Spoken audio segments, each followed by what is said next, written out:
last night till about 8:30, 9 o'clock, and I come back down, he's still here, you know. So there's a reason why he's great, you know. There's a reason why he's so focused, and you know, so it's pretty cool. That was your rookie season? Yeah, that was my rookie year at the Pro Bowl, yeah. What can he do here, right now, in this system?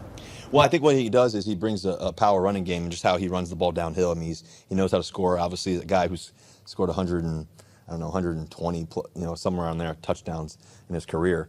You know, a guy who knows how to get in the end zone. I think with our other running backs, with AC, with DJ, with Homer, you know, Penny, those guys, he also can give them a little bit of you know, showing of just an example of just how to be an amazing pro. These guys are great pros already, but to be able to take care of yourself for 16 years and to be able to do it as long as you can, no matter what your position, is a blessing in itself. And he's a true pro. He's dedicated to the game, and it's really cool just to see.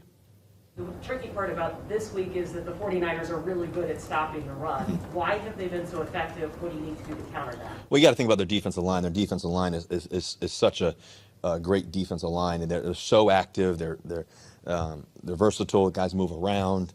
You know, they're powerful at the point of attack. Their linebackers are great football players. Obviously, some of them aren't going to be there, you know, for this game.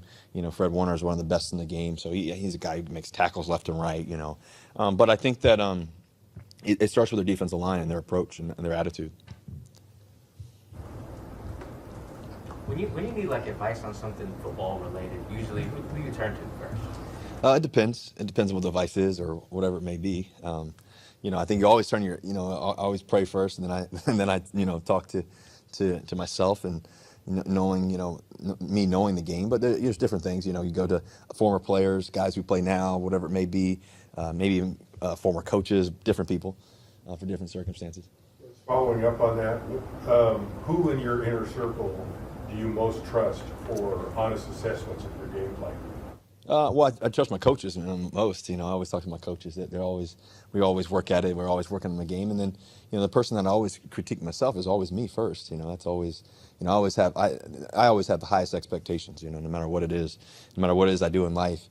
You know, if it's family, if it's football, business, whatever it is. You know, it's always my expectations are always going to be higher than anybody else's. I looked at the film on Monday night. What did you think? I thought that I missed some passes that, you know, we can hit. You know, the one early, like I said, in the flat, just try to rip it too firm there. You know, I had the third down to Gerald.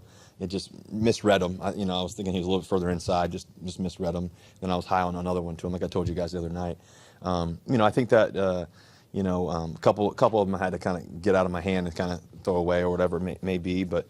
You know, I think other than that, you know, we battled. I think what I love about the game is that we kept battling throughout the whole entire game, and even though it was a tough game, we were able to find a way to get in the end zone with Gerald there on the first third down in the red zone, and then come back at the end of the game and try to win the game. You know, we went 97 yards. You know, it's not easy to do, but I think that you know, the one thing that I always do is believe, and so that's the thing.